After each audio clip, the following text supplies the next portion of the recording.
সুন্দর।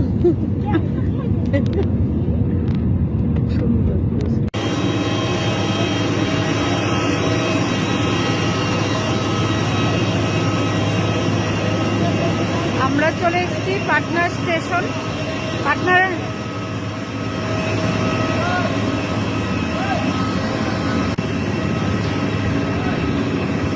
দেখো আমরা পাটনা এয়ারপোর্টে চলে এলাম।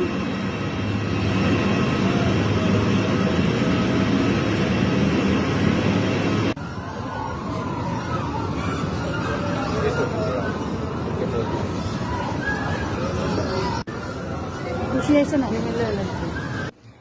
চলে এলাম আমরা পাটনা এয়ারপোর্টে।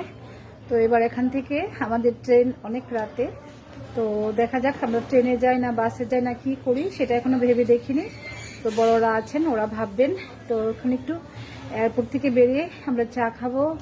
আর সবাইকে খুব মিস করছি, সবাই খুব ভালো থাকো, মা ভাই বোন সবাই সবাই সবাই, মাহি দীক্ষান্ত গিনি, সবাই তোমরা খুব ভালো থেকো। তো কিছু কিছু শেয়ার করবো ছোট্ট ভিডিওর মাধ্যমে, দেখতে থাকো।